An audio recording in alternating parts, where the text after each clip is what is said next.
So, yun yun. Yung deception. Actually, nung narinig ko yung deception,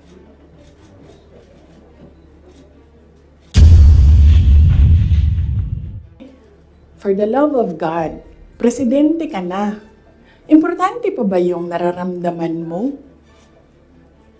Di ba kapag presidente ka, hindi na importante yung pagod mo, yung luha mo. Yawa na siya na'y nangilad, siya pa'y nang budol, siya pa'y bagagnaw, nga musulti, nga I was deceived.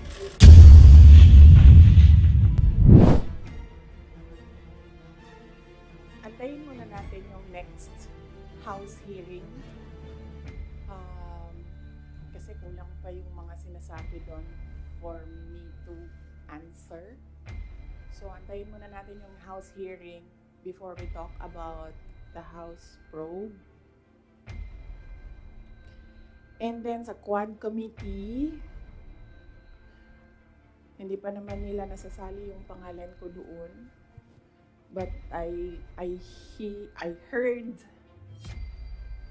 na gusto nilang isali yung pangalan ko doon. So, antayin na lang natin pag nasama na yung pangalan ko doon. And then, sa DSWD-AX, answered by Norman Baloro already. And then, other political issues, sa susunod na natin i-take up. Okay, so wala na tayong pag-uusapan. Tapos na. Thank you. Okay, so, saan ba ako magsisimula? Magsisimula ako sa, you have to bear with me ha. We'll start with 2021.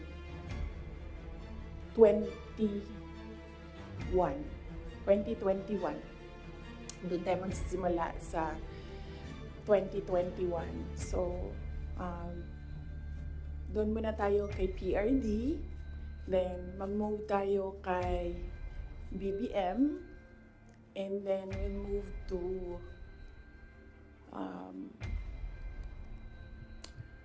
Martin Romualdez. And then,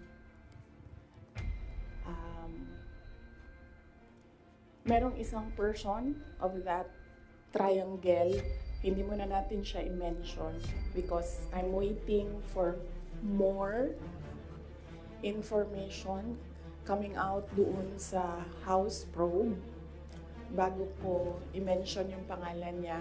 And then siguro a little of confidential funds. Okay? Okay. So 2021. Kasi madami ang nagsasabi na we are on this road to perdition. Our country is on this road to perdition because matigas ang ulo ni Inday Sara. Hindi siya nakinig sa tatay niya. Kung nakinig lang siya sa tatay niya, tumakbo siyang president, hindi mangyayari itong nangyayari sa bansa natin ngayon. Ayun, hindi lang yan isang beses na narinig ko, madaming beses. Even kapag pumupunta ako sa mga iba't ibang lugar, diretso ako sinasabihan ng mga tao, hindi ka kasi nakinig sa tatay mo. Or they would say, one time nasabihan ako, it's all your fault.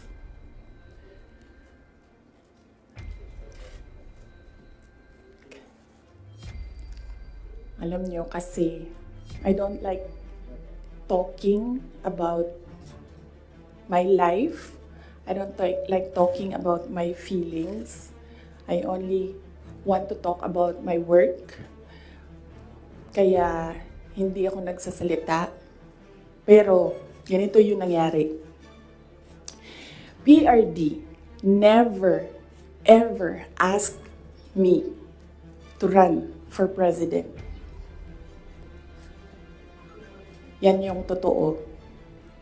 7 times niya ako pinuntahan sa bahay ng nanay ko, sa bahay ng asawa ko, hindi siya talaga nagsabi sa akin na tumakbo ka for president. In fact, sinabi niya sa akin, huwag kang tumakbo for president kasi nanggaling ako dyan, mahirap siya na trabaho, anak kita, naaawa ako sa iyo to go through what I had to go through. Yan ang sinabi niya sa akin, paulit-ulit.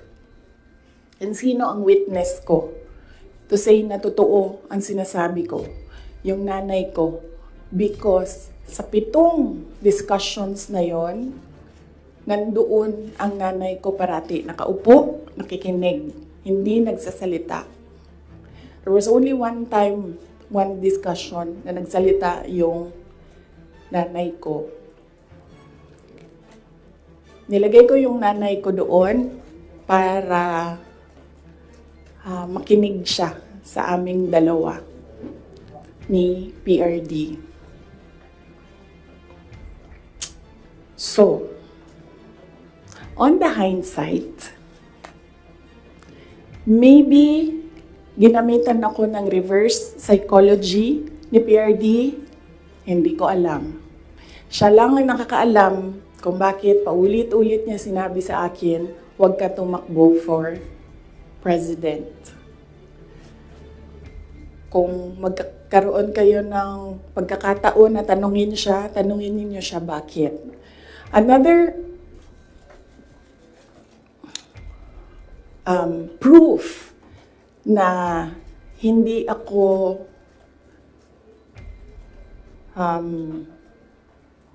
sinabihan ni PRD na tumakbong president, he left me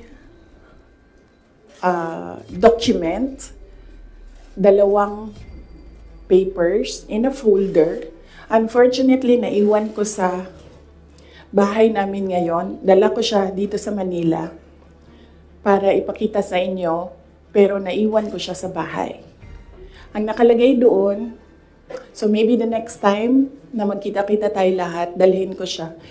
You can read, but you cannot take photos. Cannot take videos of the document. Nakalagay doon, in gist lang.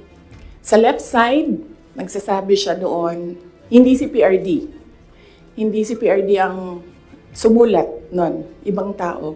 Nagsasabi yung tao doon, Sara should not run for any position. Dapat si Bongo ang tumakbong VP. Yun yung nakalagay sa left side na document. Nakalagay sa right side na document, Sara should not run for any position. She should endorse Bongo Rudy Duterte for President and Vice President. So yun yung proof ko. Yun yung dala-dala ni PRD na document nung very last meeting namin. Dala niya yung document na yon. So yun yung proof ko na hindi talaga nagsabi si President Duterte na tumakbo ako for president. And even if nagsabi siya, hindi din talaga ako tatakbo for president. Maaga ako nagsabi sa inyong lahat. Sabi ko, I don't know kung may mga media pa at the time na nandito ngayon. Sinabi ko, huwag nyo na muna akong tanungin about the presidency para hindi pa ulit-ulit yung tanong. Antayin nyo na lang January 2021. Pagdating ng January 2021, paalam ko sa inyo ang decision ko. Kung tatakbo akong president o hindi. And true enough, January 2021, maaga ako nagsabi sa lahat, sa taong bayan, na hindi ako tatakbong president. Unfortunately, hindi naniwala lahat. Kasi sinasabi ninyo, yan yung track ni President Duterte. Hindi ako tatakbong president, hindi ako tatakbong president. And then, nag-substitute siya. But, yes, anak ako ni PRD, and yes, meron kayong nakikita sa akin na nakikita ninyo sa kanya. But I am a different person. Yung mga anak ninyo, hindi yan clones ninyo. Meron yan silang sariling pag-iisip, meron yan silang sariling kapasidad, meron yan silang sariling damdamin. Yun yung unfortunate part noong announcement ko noong January 2021 na hindi ako tatakbong president. Walang naniwala kasi sinabi nila gagawin lang niya kung ano yung ginawa ng tatay niya. Hindi. Desisyon ko yun na hindi talaga ako tatakbong president.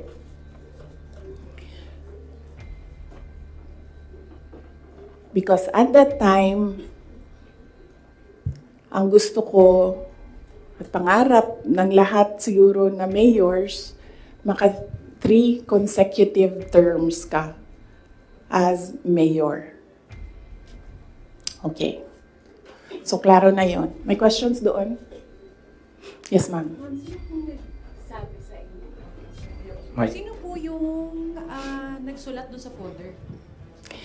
Unsigned siya, walang pangalan, and I think sinadya nila na wag lagyan ng pangalan yung 2 letters kasi it was really a Sara bashing document.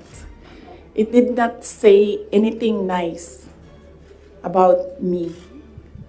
So, I think sinadya nila na hindi sabihin sa akin kung sino yung sumulat ng 2 documents. How did you feel now? How did you feel po when you seen those documents? Wala naman akong problema sa sarili ko. Alam ko kung anong kakayahan ko, alam ko kung anong kapasidad ko, alam ko kung ano yung kaya kong gawin. So kung ano man yung sabihin nila nung 2 tao na yon, hindi siya nakaka-apekto sa akin. Well, yes, yun. Sige. Sir. Good morning, Mikael of Reuters. Ma'am, why are you telling all these details to us now? What's the context? Ang context nito is the sit down that I promised everyone. Nagsabi ako na mag-sit down ako. Merong mga questions noon na sinabihan ko kayo na it needs a sit down. Pinut off ko yung sit down na yon. Sabi ko nga I don't like talking about my life. So hindi ko siya ginawa. Related siya sa letter A, PBBM's deception claim versus VP SD. So, kailangan ko kasi sabihin sa inyo ang simula hanggang ang huli. So, chronological order ko siya para maintindihan niyo yung kwento. So, yun. Yung deception. Actually, nung narinig ko yung deception,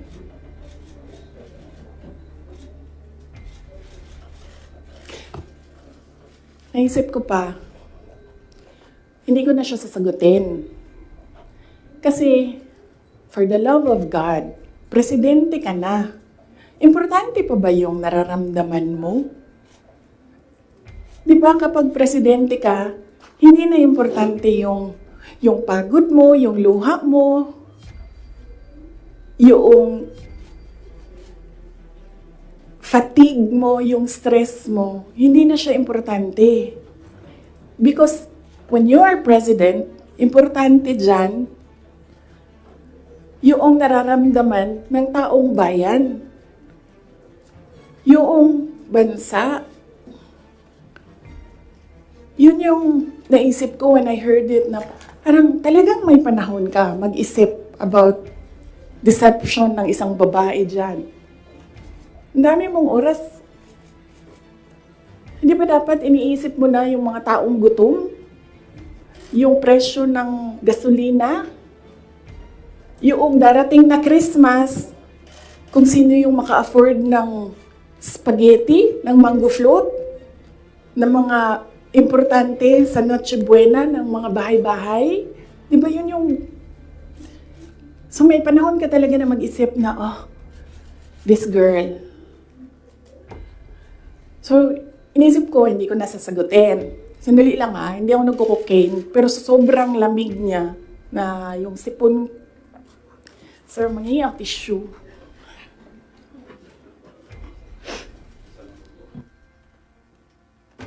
O, wag niyo lang hinaan, sir, kasi sa sobrang dami natin. Tissue lang, sir, may panyo ako. Ayoko ng panyo. Huwag niyo i-off, sir, kasi sa sobrang dami natin, mamamatay tayo dito pag walang aircon. Kasi hindi iikot yung hangin. Okay. Hindi ako umiiyak. Hindi ako nagko-cocaine. Malamig yung aircon. Okay. So yun. Hindi ko na siya sasagutin. Kasi naman, hindi naman siya mahalaga sa bayan. Pakialam natin sa kung anong nararamdaman ng President at Vice President, di ba? Ako gani, sa binisaya pa, dawat-dawat raman na. Di ba? Dawat-dawat rana. Ako, ginatira ko nila kada adlaw. I am a subject of a Mega Millions PR attack. I am a subject of a House Committee hearing. Pero hindi na importante yung nararamdaman ko dyan. Ang mahalaga, matuloy namin sa Office of the Vice President kung ano yung sinabi namin na gagawin namin. Diba? So, I don't understand why we're talking about feelings. So, hindi ko na siya sasagutin. And then, sabi ng mga tiga Davao, nandun ako sa Davao nung lumabas niyang deception na yan. And,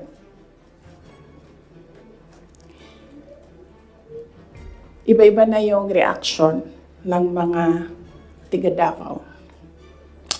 And lahat, hindi maganda yung reaction. Yawa na, siya na'y nangilad, siya pa'y nang budol, siya pa'y bagagnaw, nga musulti, nga I was deceived. So I thought, well, I will not talk for myself, but I will talk for all the Filipinos nga ang nararamdaman nila ay hindi nabalik ang justice ng boto nila.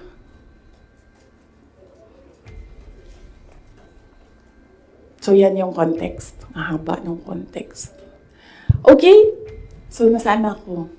2021 January. 2021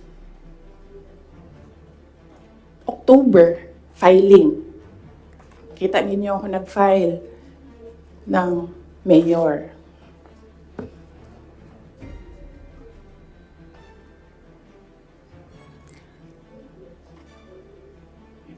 Mayor talaga yung tatakbuhan ko. Masakit sa akin na naririnig yung mga tao na we are disappointed in you. Kasi sa pagtakbo ba, dili man gud na siya kanaganing kung ingnan ka sa mga tao nga, daganday, mudagan na lang ka. Muna-una po daw ka. Mudagan ko, o presidente, ingani ang may tabo. Nagkaroon ako ng SWOT analysis para lang takbo o hindi. Diba? Lahat ng pumapasok sa opisina ko when I was mayor, meron akong paper nakahati ng ganyan. Okay, ikaw, oh, you give me a pro and a con. You give me a positive and a negative running for president. Ganyan yung ginawa ko. And unfortunately, mas madaming negative kaysa sa lumabas na positive. And honestly, sa totoo lang, sabihin ko sa inyo, ang number one doon na positive, ganito lang. Ganito kasimple. Pangarap ko magkaroon ng effigy na sinusunog. Totoo yan. Because I feel na parang, wow, sino ba sa inyo, sino ba sa atin ang ginagawa ng effigy? Diba? Sino ba sa atin ang meron talagang tao na hindi matutulog ng ilang araw para gagawa ng effigy tapos susunugin? Diba?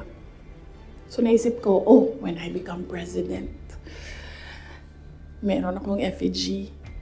And susunugin nila and magpapapicture ako doon. Kasi hindi lahat ng tao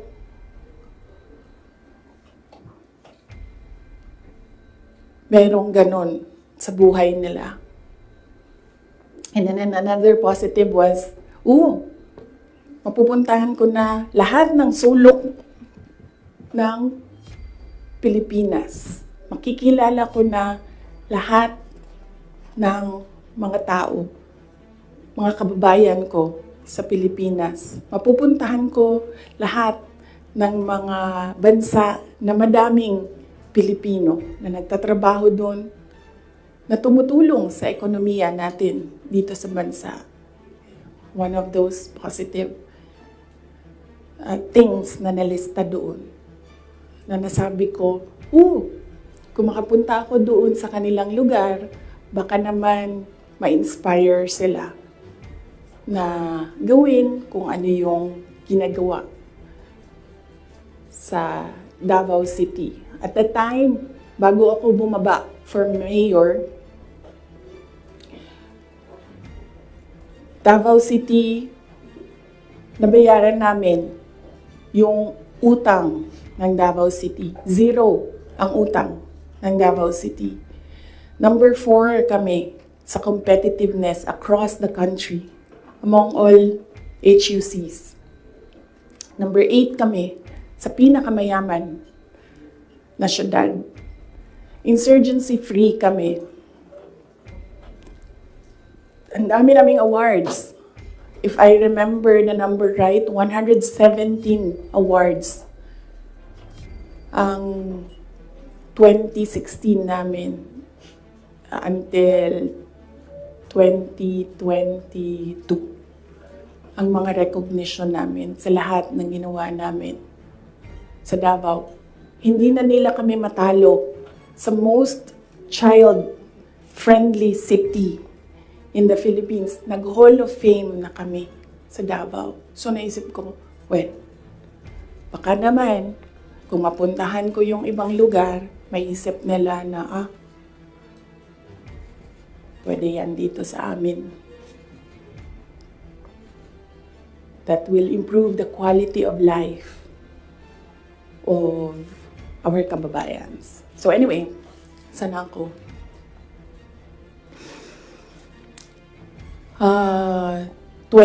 October, nag-file ako. Pagdating ng late October, after deadline ng filing, tumawag sa akin si Senator Amy Marcos.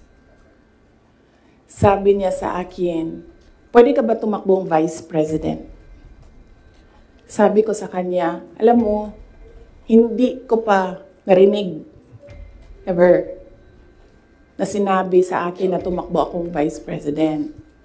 Sabi ko, bakit mo ako nire-request ngayon na tumakbong Vice President? And I'm happy that she was honest enough to say Kasi matatalo kami ni Lenny kung hindi mo dalahin ang Bisaya. It was very straightforward. Now, it was all about winning, sinabi niya sa akin. So sabi ko sa kanya, Bisaya naman day ang ato ang giistoryahan dinhi. Tawagan ninyo si Bato de la Rosa. Ask him to slide down to VP. Tumatakbo siyang president. And then ang answer niya was, nah. And then I told her, well, ask PRD to run as your vice president. And then she said, well, that's a closed book already kasi tumatakbo si BG. So, ask BG to run as your vice president. Mga Bisaya na tanan. And then she said na, I don't think kayanin na manalo kami kay Lenny. And then I said, ask Manny Pacquiao to slide down. He's already running for president. And she said, we already did. And Manny Pacquiao told us that God asked me to run for president. So how can you argue with God? Totoo yan. I don't think she will deny that. Very straightforward naman si Senator Amy Marcos eh. Mainit na siya ngayon.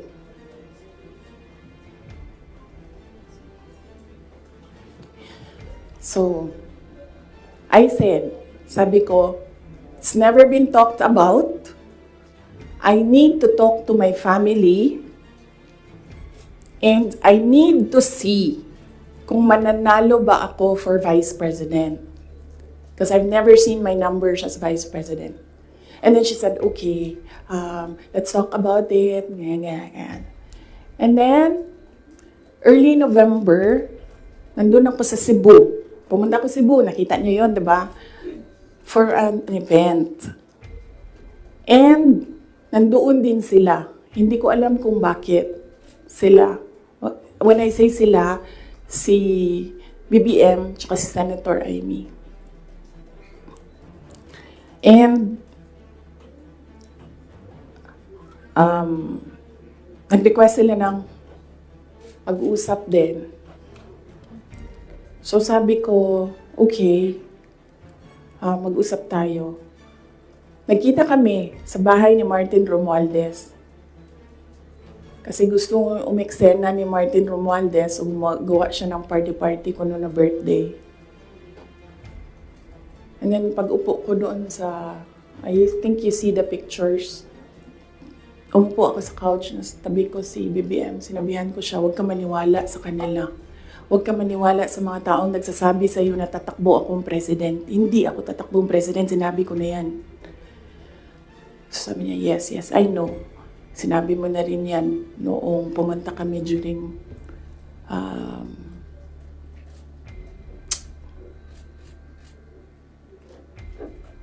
birthday ko. May 29 ata sila pumunta sa Davao. So okay na yon. And then we had another meeting na wala na si Martin Romualdez. Kasi, hindi naman talaga siya kasali. Sinisiksik lang niya yung sarili niya. Totoo yan. Ito yan.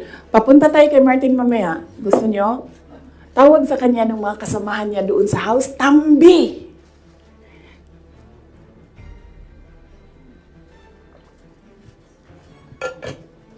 Anyway, nagkaroon kami ng ibang meeting. Sa Cebu pa rin. Face to face. Ako, si BBM, Senator Amy, and one other person. He's a private citizen. Hindi ako nagpaalam sa kanya na sasabihin ko na nandoon siya. So may isang tao pa doon who can say that this really happened. So sabi ko, again, I've not seen my numbers. Kung mananalo ako. Sabi ko, okay lang sa akin tumakbong vice president. Sabi ko, number one, siguro ma-reduce konti ang disappointment ng mga tao sa hindi ko pagtakbong president. I think maiintindihan na nila. And ito na lang yung i-offer ko sa kanila mag-vice president ako. Number two, madaming big ticket projects si PRD sa build at that time na gusto ko sana makita na magawa para sa bayan kasi hindi natapos. Kasi kulang nga talaga ang 6 years. So sa ngayon, magte-third year na tayo, wala pa tayong nakikita na big ticket projects, di ba? For 2028, huwag na kayong mag-expect na meron kayong makita. Kasi it takes more than 6 years to prepare for a big ticket project. So sabi ko, and sinabi ko sa sarili ko, bata pa naman ako, hindi naman ako nagmamadali, wala naman akong papupuntahan. And naisip ko, I cannot do anything more for Davao City. Number 4 na kami. Naisip ko, I don't think kaya ko siya i-elevate to number 3, number 2, number 1. Hanggang dun lang yung kaya ko gawin. So, ibibigay ko sa iba, maybe they have more ideas, more innovation para mapagawa nilang number 3 ang Davao sa buong Pilipinas. So, I said, okay, I need to see my numbers. Sabi nila, okay, we can do a quick and dirty survey. Sabi ko, oh, sige. Sabi ko, gawin nyo.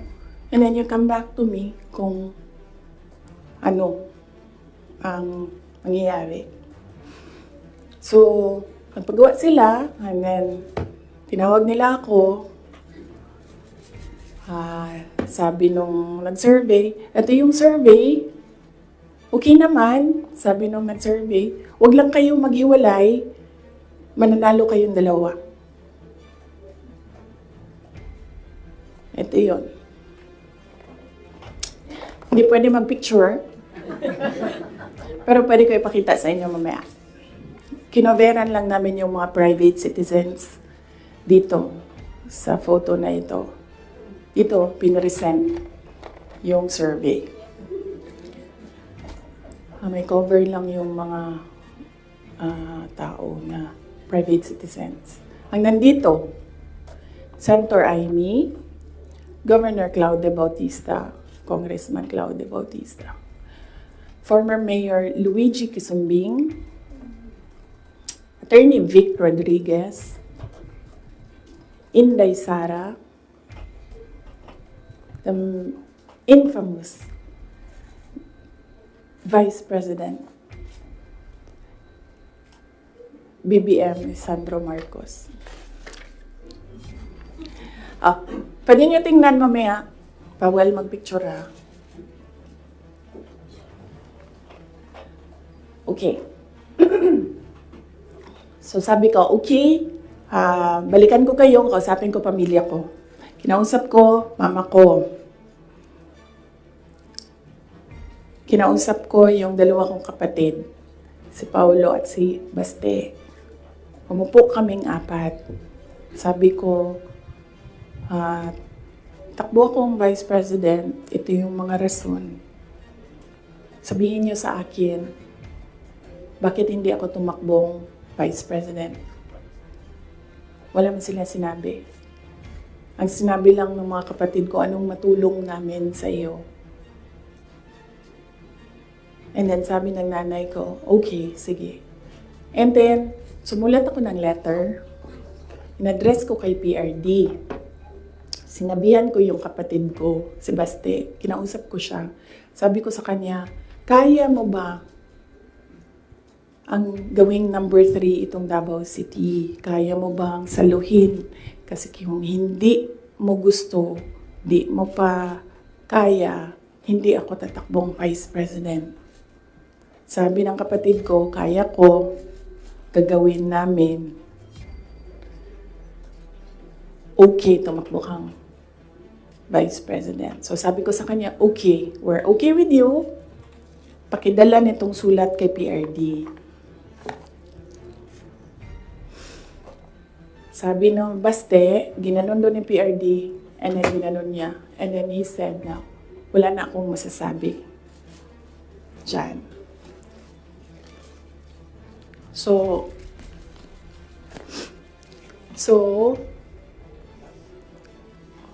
okay lang, sir, kasi kung babaan ninyo, masyado tayong madami dito, iinit siya. So,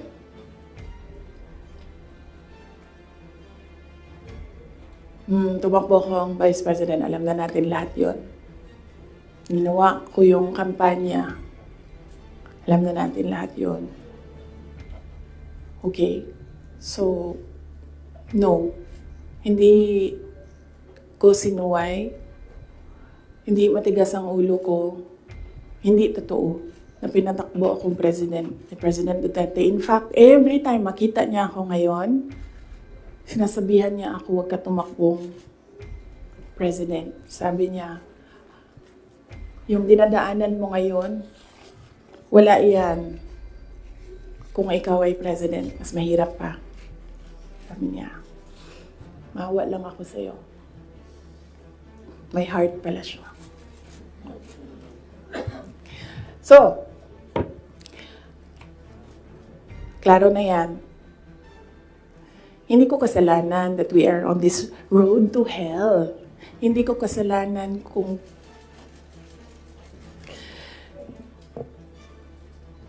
hindi marunong. Kasi kung alam mo naman na may kakulangan ka, bibilisan mo yung gagawin mo para mag-catch up. Hindi ka naman uupo lang doon na parang, may kakulangan talaga ako, ganun talaga. Hindi ganyan. So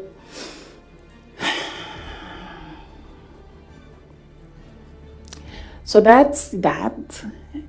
And then, ito na kami ni Mr. Deception.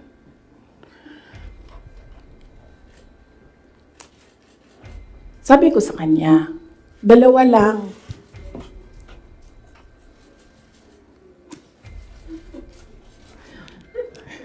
Para pantay. Dalawa lang. Sabi ko, dalawa lang. Ang request ko sa iyo. If you win, dalawa lang ang request ko sa iyo. And I think, I requested this na one-on-one kami online. Pero meron akong nabasa somewhere na merong nakikinig sa side niya. Kasi nag-post yung taong yon. Pero yun yung request ko at the time. Kami lang dalawa. Sabi ko sa kanya, pag nanalo ka, dalawa ang hingin ko sa'yo. Unang-una, yung trabaho ko. I want to work sa security sector. Kasi there will never be development kung hindi solid ang security backbone mo. Hindi ko sinabi sa kanya yan. Pero, tinanong niya ako, bakit Department of National Defense? Sabi ko sa kanya, kasi karamihan naman ng problema ng insurgency, ng terrorism, nandyan yan sa Mindanao. Kinalakihan ko yan, naiintindihan ko siya. In fact, nung bumaba ako, insurgency-free na ang Davao City. So, naiintindihan ko siya. Yan yung gusto ko na trabaho. He said, readily, he said yes. And then, ang isa, sinabi ko sa kanya, itong trabaho na ito, maiiwanan ko yung mga anak ko. Naiintindihan ko yan. Handa ako dyan. Pero humihingi lang ako ng tulong sa iyo na suportahan mo yung air travel ko. Kasi maiiwan yung mga anak ko and gusto ko lang na pag kailangan nila ako, makakauwi ako sa kanila. Kasi itong mga bata na ito, lumaki sila sa akin. Since birth hanggang nag-decide sila na hindi na sila tatabi sa akin sa tulog. Nasa akin sila gabi-gabi. Except pag wala ako sa bahay dahil sa trabaho. So, pag sa bata kasi, hindi naman niya maintindihan na, oh anak, I have to consecrate myself into the service of the nation. Hindi mo naman pwede sabihin sa bata, yun din, maiintindihan yun. So sinabi ko sa kanya, supportahan mo lang yung air travel ko because I need to go home to my children. Kasi kahit na vice president ako, gusto ko pa rin na maalala nila na nandyan yung nanay nila dahil sa loob ng bahay. Hindi naman vice president tingin sa akin ng mga anak ko. Just plain, mama, may kailangan ako, mama, may problema ako. Sabi niya, yes. Dalawa lang yun. Sabi niya, yes. In fairness, hindi siya yung nag-umindi sa DND. Hindi totoo yan na hindi binigay sa akin. Binigay yan. Nung nanalo na, sinabi ko na ito dati, ulitin ko lang. Nung nanalo na kami, nakita ko yung boto. And then I realized, sabi ko, gagawin talaga ng mga tao na ipaaway kami para masira yung partnership. Yun talaga ang gagawin. Lalong-lalo na ng mga yellow, ng mga liberal. Kasi yun yung gusto nila. So sabi ko, they will exploit this. And dahil nasa DND ako, araw-araw ako pagdududahan. Anong ginagawa ng babaeng yan dyan? Usa na iya, ginabuhat. Asam na siya gaadto.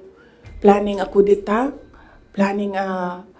Planning to overthrow the government. Kasi DND yan. Hawak mo ang military. So sabi ko sa sarili ko, ayaw ko na magtrabaho ng ganun. Na araw-araw ka pinag-iisipan na meron kang gawin. Samok ra siya ba? Magtrabaho ka, unya na pa ingana nga intriga, madaot lang imuhang kamada. So ingon ko, sabi ko sa kanya, pwede ba ako lumibat sa education? Kasi 3 naman yung plataforma ko. Mapayapang pamumuhay, trabaho, edukasyon. So sabi ko, pwede ako lumipat ng DepEd. Sinabi ko din sa kanya kung bakit. Ayaw ko na intrigahin ako. And then he said yes. So napunta ako sa DepEd. And then the other one, sabi ko, supportan mo yung air travel ko. Sabi ko, di na nangyari yun. Pinilit namin, hindi na natupad yun. Isang beses sinabihan ko siya. Sabi ko, pwede ba sabihan mo yung 250? Kasi ako ang priority. Hindi ikaw. Kasi yan yung usapan natin. Kasi naiintindihan mo, di ba?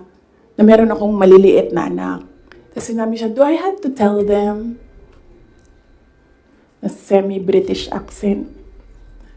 And I said, of course. Kasi presidente ka, ikaw magsabi. So, hindi na. Isang beses. And then one time, priority daw si Lisa. Hindi ko alam kung anong trabaho niya para sa bayan na ito. And then one time, priority daw si ganyan. So, I said, okay. This is,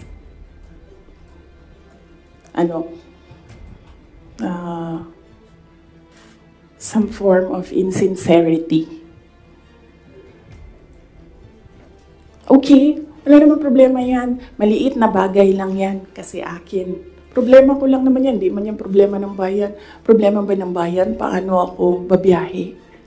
Di naman. So, maliit na bagay. Ako na gagawa ng paraan para ako maging nanay. Hindi na ninyo problema yan. Maliit na bagay lang yan. Okay. So, that was that. That was personal sa aming dalawa. And then, dito na tayo sa DepEd. Alam niyo na yon, diba? Sinabi ko na sa inyo ang budget ng DepEd. Question? Yes, ma'am. You said for around 11:14 a.m. Hindi ko kasalanan na we're in this road to hell. Hindi ko kasalanan na hindi marunong. You did not finish your sentence, sir, ma'am. Can you elaborate po? Hindi marunong maging presidente ang nakaupo. Kasalanan ko ba yun? Hindi. Ba sinasabi ng mga tao, kasalanan mo kasi hindi ka tumakbo, ikaw sana yung presidente, hindi siya. But then I said, maaga ako nagsabi na hindi ako tatakbo for president. May madaming mga negative doon sa listahan. Okay. So, yes, sir. Yes. Sir, tapos ka na. Balikan kita. Ikaw muna, sir. Hanggang anong oras ito, JC? It's up to you, ma'am. To you.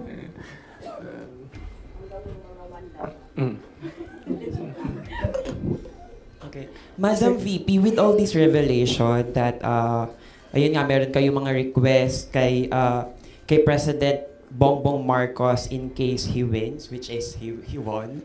And of course, yung conversation nyo with Senator Amy Marcos.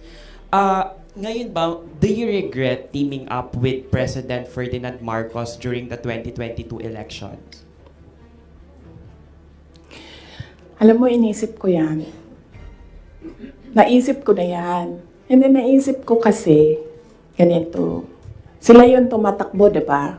Tumakbo si BBM, tumakbo si Lenny. So, either lang naman sa kanila yung mananalo noon. Tapos mayor ako ngayon. Imagine natin, parallel world na either sa kanila ang president and then ako ang mayor. So I'm sure, lahat ng mga nakapalibot sa kanila, magtitingin pa rin sila sa akin doon sa Davao City. Hahabulin pa rin nila ako doon sa Davao City because tinitingnan nila. Yung mga nakapalibot sa kanila, wala na yan silang pakialam kasi president na sila, di ba? Pero yung mga nakapalibot sa kanila, may pakialam. Kasi sila yung tumitingin ng future. Sila yung tumitingin ng 2028. And then, meron akong realization yan because ang nagsabi sa akin yan, si former Senate President Manny Villar. Sabi niya, wala kang kawala dyan. Saan ka man magtago, saan ka man pumunta, hahabulin ka nila kasi tinitingnan nila ang 2028. So, I don't regret running for Vice President. Kasi imagine nyo, kung mayor ako, tas hinahabol nila ako ngayon. Diba? Napakadali nila ako i-suspend. Napakadali nila ako kasuhan. Napakadali nila ako tanggalin sa pwesto as mayor. Ngayon, hindi nila ako matanggal.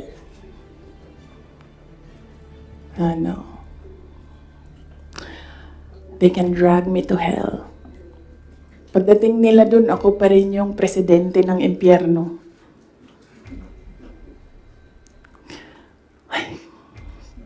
Yes. Jason? Yes. Pahiram ako ng ballpen, lagyan ko lang ng note kung saan ako nag-stop kasi para alam natin saan tayo mag-start. Mamaya. Kung sinabi niyo po na hindi kayo nagsisi na tumakbo kayo for Vice President, pero nagsisi po ba kayo na nakipag-tandem kayo kay President Bongbong Marcos? Hindi man ako ni-request ni VP Lenny na tumakbong Vice President niya. No, hindi ko pinagsisihan yung pagtakbo ko as Vice President. And hindi ko din pinagsisihan na nakipag-tandem ako sa kanya.